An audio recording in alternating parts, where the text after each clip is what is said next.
Welcome back to Every Tom, Brick and Harry. I'm Hannah. And I'm Rebecca. Today's topic is the let them theory. We've both read Mel Robbins' book, so we thought that we would share our opinions.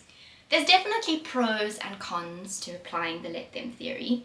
And we do know that dear Mel is under a bit of scrutiny at the moment with her book. But yeah, let's get into it. Let's give some context. Okay, cool. So context for the let them theory. From Google, quick Google search. The let them theory, coined by author Mel Robbins, is a mindset shift focused on reducing anxiety and gaining control by releasing the need to manage others' behaviors, opinions, or actions. By accepting people as they are and allowing situations to unfold, individuals conserve energy and focus on their own reactions, let me, promoting healthier relationships and personal peace.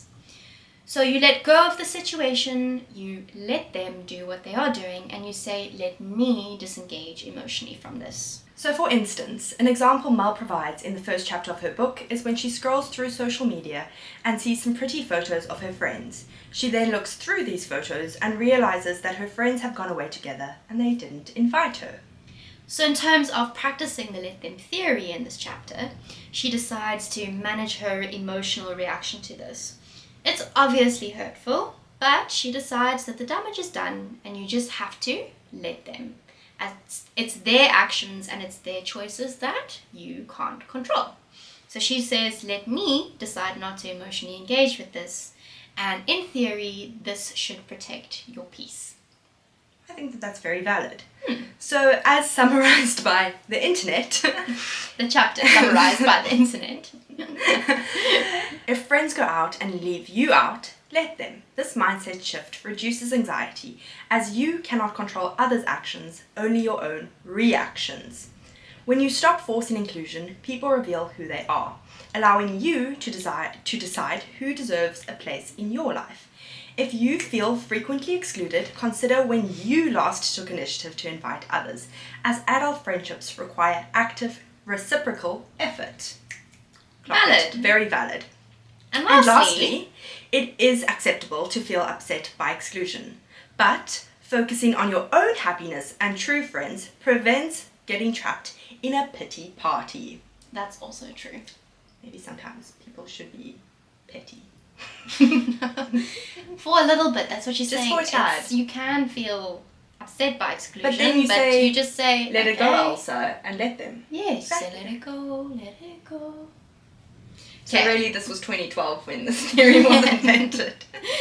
Okay, and so there are plenty of examples like this in Mel's book. She does give plenty of examples of how she practices the let them theory, and it is a really good read. I do recommend the book, especially if you are going through a stage where you're feeling down or uncertain or just unsure of yourself. Exactly. Like, it's a good read. It does pick you up. Yeah, it does, for sure.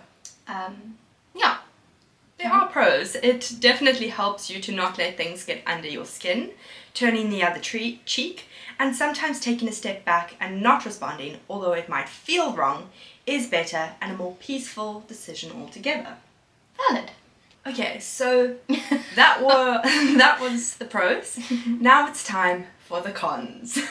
Okay, well, I did think when I was reading the let them theory that this theory is probably not a very healthy theory to practice if you are a people pleaser.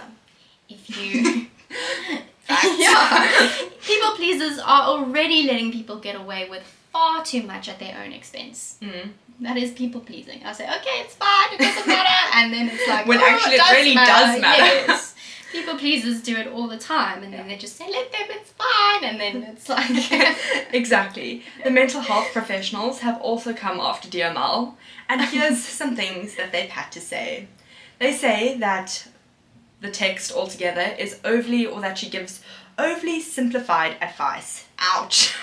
Critics argue that her techniques, including the 5-second rule, offer simplistic solutions for complex psychological and emotional issues, often lacking in-depth research or clinical backing, which, that is valid. Yeah.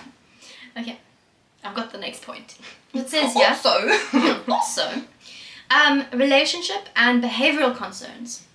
So psychologists and critics argue that the let them theory can be interpreted as encouragement to avoid difficult conversations, fail to set boundaries, and enable harmful behavior leading to unhealthy passive relationships. You can 100% see how that would be a criticism of the let them theory.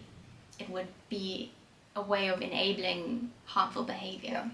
Another con is that there's a lack of professional credentials. Some critics point out that she offers advice on complex life issues without having a degree in psychology or social work. I did see a thing the other day though, about the fact that she goes, when you read the book, or if you have read the book, it's always like, studies show, or research backs this up, and it's always like, maybe we're just too far into academia where if you say research backs this up, you have to cite. Yeah, you have to say Smith 2020 and you have to add a comma. Yeah, it's like you've got to back it up. You can't just be like research.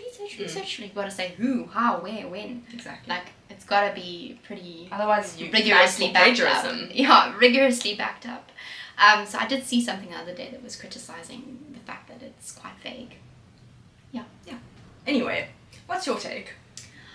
I would say that I would have to agree with the critics. I think I'm agreeing with the critics.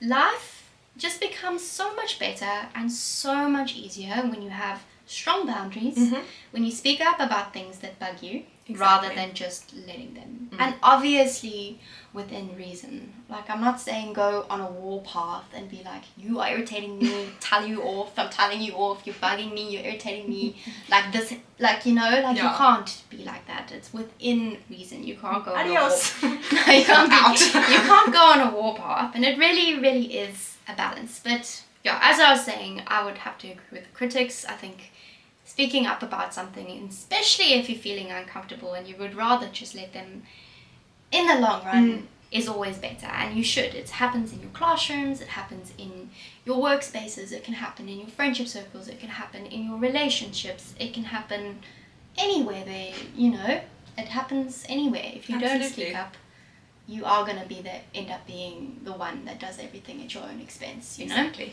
So, yeah, there's much more clarity that way. So, sorry Mel, I like your book, but I'm with the critics. I like your podcast too. Yeah. Maybe you can join us one day. But I'm standing with the mental health professionals. Yeah. What's your take? I agree. I quite like the let them theory altogether. I do think that the critics are in the correct as to what they say. And I do like the let them theory. You just kind of, let people do as they please. But at the same time, my biggest thing in life is accountability. So I find it really difficult in situations where the person either is completely aware that they are in the wrong, or completely oblivious, and you have to be the bigger person and say let them, but I would really struggle in that situation to say let them, because you could have done the worst thing in the world, but the moment that you take accountability and you acknowledge what you did was somewhat a fault, it's fine. Yeah. Everything can be fixed because you're a human. You're a human. Like, mistakes and life, it happens. But just take accountability. That's all we ask. Yeah, I think, and that's one thing that was like one of the really valuable, or not valuable, but one thing that is really valued in our household, or like if you think about how we grew up, was always honesty, accountability. I think one of my faults is that I'm probably too honest. Yeah. And that happens when you're too honest in some situations. People don't know what to do with it. But yeah, I think that is one thing I'm grateful for, is that accountability was something that was very valued. Like, if I've made a mistake, I say I've made the mistake, and then we fix it, or if I've done something, I say I'm sorry. Exactly. Another person, if they've also done something, you say I'm sorry, and we fix it. It's like such a cliche, but actions will always speak louder than words. And again, I think it just comes, like, the older you get, the more you realize the more you realize there's people that are raised to be accountable, and then you'll come across others people who have not been never ever they've never had to say they're sorry once ever in their whole life. Or they don't understand that no means no. Yeah, that's that was also- the biggest thing when we Yes. were growing up. No means no. It doesn't mean convince me. It doesn't mean let's like twist this, twist it this Twist the way. narrative. Like that was another thing. Yeah. Like from I don't know since the day we were born, our mom said no means no, and she never ever let us bend no either. Yeah. If she said no to something, It she was meant no. no, and we had to learn that meant no. Even like it wasn't just when we were little, especially when we were growing up as well. Like, Mom, can I go here? And no, you can't. Oh, but please, Mom, it's already been organized. No, you can't. The no power means of no. no. Exactly. And the reason why is that the later on, well, the older you get, you'll get into scenarios like think about things like consent or just normal healthy boundaries. If somebody says no, it means no. And if you can respect the word no, then you are a functioning person. Exactly. If you can't respect the word no and you have to push and pry, then you have a little bit of self-reflecting to do. Maybe you should read the Let Them Theory. Yeah, no, the power of no. Yeah. It's a very powerful word. Stronger than yes. Exactly. Yeah. But it's all about balance. It is about balance is key. Balance is key. I mean, when it comes to the Let Them Theory, it's balance as well. You've got to realize that there will be some scenarios where you just have to say, let them and let me, and I can 100% see how that theory would be useful. But there's also scenarios where you say, okay, you can't let them. You've got to speak up. You've got to say, this made me uncomfortable. And hope that it works out. Hope that works out, and if it doesn't work out, then I guess you also know, okay, let them react like that, let me walk away. Disengage. Yeah. It really is a balance, eh? It is. But that is life. That Life is all life. about balance. It is about balance. Okay, well, Maybe we should write a book called Life is Balance. And we'll say Smith 2020's notes. We'll back it up with research. Anyways, no shade to Mel. No. We love her. I do follow you, Yeah. Mel Robbins, on all And your also, platforms. I really like the fact that you co-wrote it with your daughter. Yes, that. I know. It's a nice little touch. I know. Anyways. And also, I follow their tour. Anyways, I think that's that. Yep. And remember, don't be a prick and take accountability. I think that's where the or do part came in. Or do. Yeah. Don't be a prick, but sometimes do. Yeah. If need When be. when necessary. Necessary. Okay, that's that. Cheers. Until next time.